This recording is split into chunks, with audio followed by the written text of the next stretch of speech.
Hello and welcome to the Catapult PR show. Today we are talking heritage. Now, by way of introduction, if you don't know, Catapult PR has extensive experience in heritage public relations and content. And this stretches back years, in fact, covering museums, heritage homes or stately homes and gardens, steam railways and steamboats, and much more. And also, if you don't know, we've been commissioning research surveys to assess consumer attitudes towards both heritage tourism and to visitor attractions in the heritage sector since 2019. And this year, we've commissioned two, and this has allowed us to go deeper than ever by publishing a heritage tourism white paper, which provides you with all you need to know about marketing your heritage visitor attraction or stately home and gardens in 2026. Let's just focus on 2026. It's a world of rising costs, shrinking leisure budgets, AI-powered search, and fierce competition for attention. Because heritage attractions are no longer just competing with each other, they're competing with Netflix, they're competing with city breaks, with theme parks, with very short attention spans, and with the simple question that every potential visitor now asks, which is this worth it? So this is why we commissioned our two independent national consumer surveys into what people really want from a UK heritage attraction. And what the research makes very clear is this: public relations and content are no longer nice to haves. They are fundamental to visibility, to credibility, and to your income. In this episode, I'm just going to quickly walk you through just 5 of the biggest insights from the research. And we can actually title these as economic value and value for money, storytelling, unique and bucket list experiences, inclusion and diversity, and the hidden decision drivers that most attractions underestimate. And throughout, I will explain why PR and content are now the engine that turns these insights into actual visitor numbers. So let's start with the biggest driver of them all. This is economic value and value for money. The strongest finding in the research is actually also the simplest. Cost of admission and value for money are now the top 2 decision drivers for heritage visitors.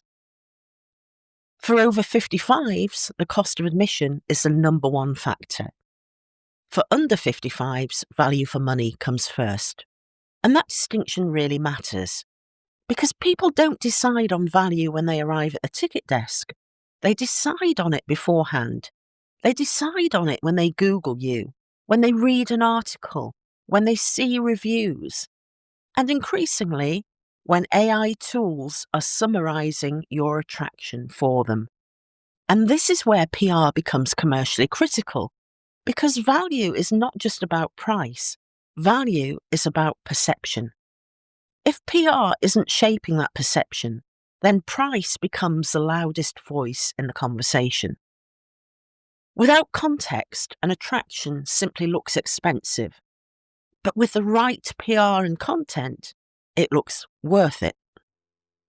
PR provides the justification. It tells you why this place is different, why it offers something unique, why the experience matches the spend. And content reinforces that value through visit planning blogs and behind-the-scenes stories. Also through downloadable trails or guides and clear explanations of what's included and why it matters. In 2026, value has to be visible before a heritage visit ever happens. Because if other people aren't saying that you're worth it, most visitors just won't take your word for it. The second thing to consider is storytelling. When visitors say that they want storytelling, as they very most definitely are in our surveys, they're not asking for more information. They're asking to feel something. The research shows that a unique historical story ranks above architecture, events, well-being experiences, and even children's activities. It also shows that people strongly prefer human storytelling over audio guides. And that's because storytelling is emotional. It creates connection. It adds meaning. But here's the key shift. Storytelling no longer starts on site. It now starts online. On your website, in your blogs, in your media coverage, in your PR features, and in what search engines and AI tools surface when they look for information about you. PR doesn't just tell your story, it gives it authority. And one of the most interesting findings in the research is a demand for behind-the-scenes insight. Up to 1 in 5 people aged 35 to 44 actively want this. And that means conservation stories, talking about restoration projects, insights from curators, archive discoveries, the human side of heritage and the people behind heritage. These are not social media gimmicks. They are high-value PR and content assets that build emotional engagement, increase visit confidence, improve search visibility, and pre-sell the experience before anyone even arrives at your door. If storytelling isn't visible online, to a modern visitor, it effectively doesn't exist.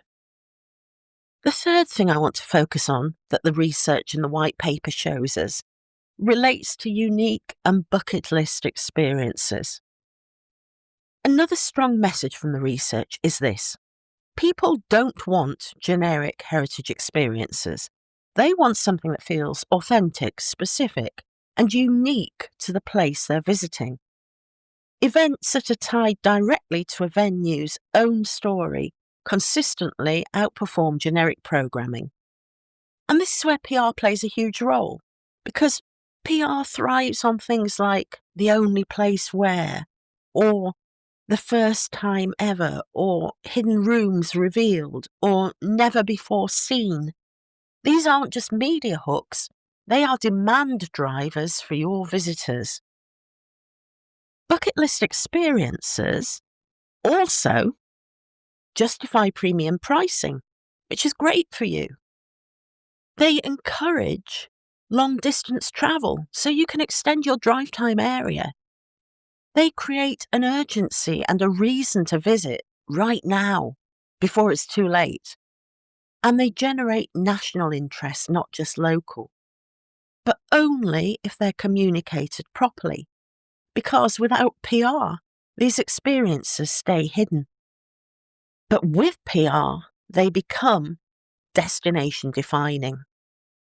And in a crowded visitor economy, that difference is everything.